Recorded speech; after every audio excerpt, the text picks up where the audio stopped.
going to share with us My American Dream Epilepsy Awareness.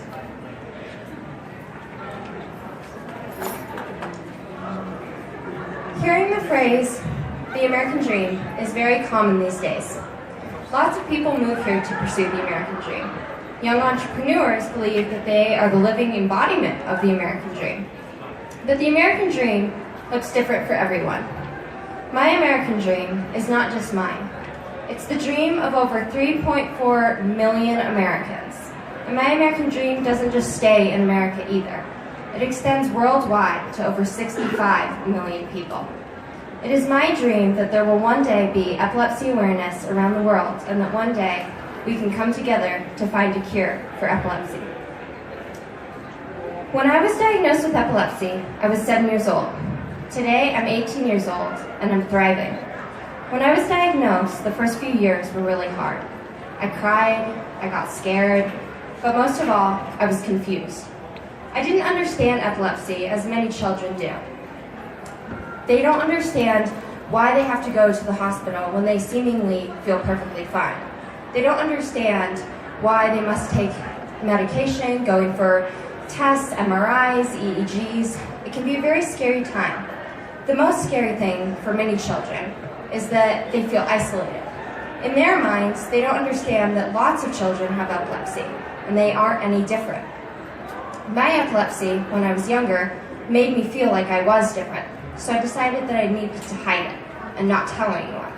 That wound up being a mistake, because sharing your journey and sharing your epilepsy can actually bring people together. And if we're together, we can come together to find a cure. So, what is epilepsy? Before I go any farther, I'd like to explain what epilepsy is. Epilepsy is like a storm in your brain, so to speak. There are many neurons in your brain that fire at a certain speed and in a certain sequence to control everything from muscle movement to vision to sensory motions to just about everything. However, when you have a seizure, they fire much faster than they normally do, and they fire out of order. Sometimes they fire up to 40 times their normal speed. There are lots of different reasons that the neurons misfire, from tumors to dehydration to too much alcohol.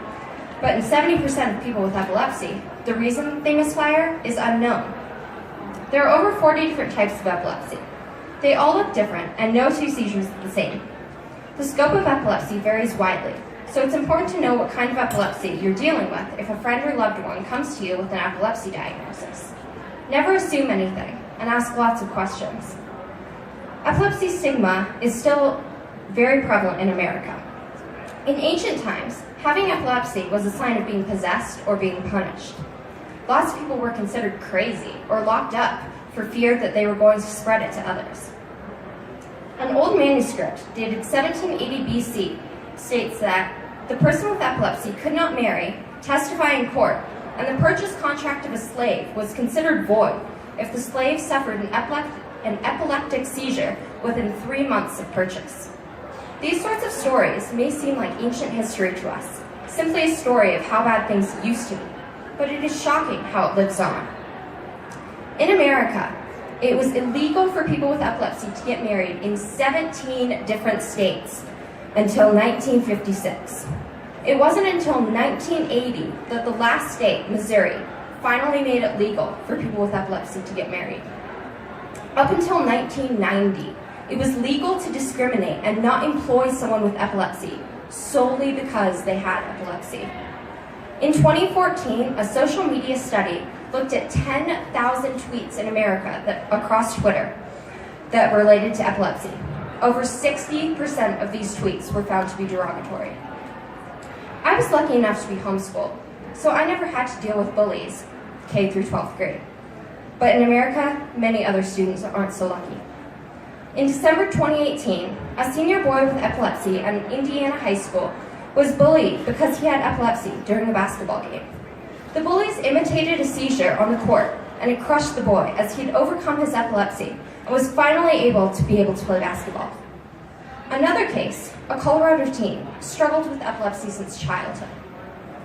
She was mocked by her peers every day in class. They would tease her, they would taunt her, they would throw small objects at her head, and once a boy even threw a sneaker at her head, which gave her a concussion. These sorts of stories are very true, and they happen every day in American high schools. Some people do not believe epilepsy awareness is important, despite everything I just discussed. They think it's just epilepsy, and that research should go to more important causes, such as cancer or diabetes research. Stop and think for just a moment. When was the last time you saw an advertisement or a commercial on TV promoting epilepsy awareness or a new medication for epilepsy? When was the last time you saw a poster hanging on the walls urging you to donate to end the fight against epilepsy? Don't get me wrong, I don't think we should stop researching other illnesses, such as cancer, diabetes, or AIDS. But I believe with all my heart that epilepsy needs to be added to the lineup, because it's all important. But why?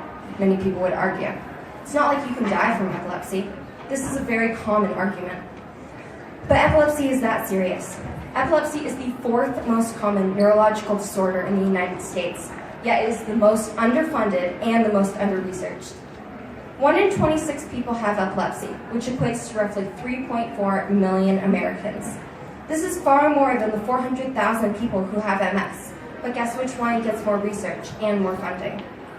It is estimated that up to 50,000 deaths occur annually in the U.S. from prolonged seizures, sudden unexpected death in epilepsy, and other seizure-related causes such as drowning and other accidents. Just for some perspective, 42,000 people die annually in the U.S. from breast cancer,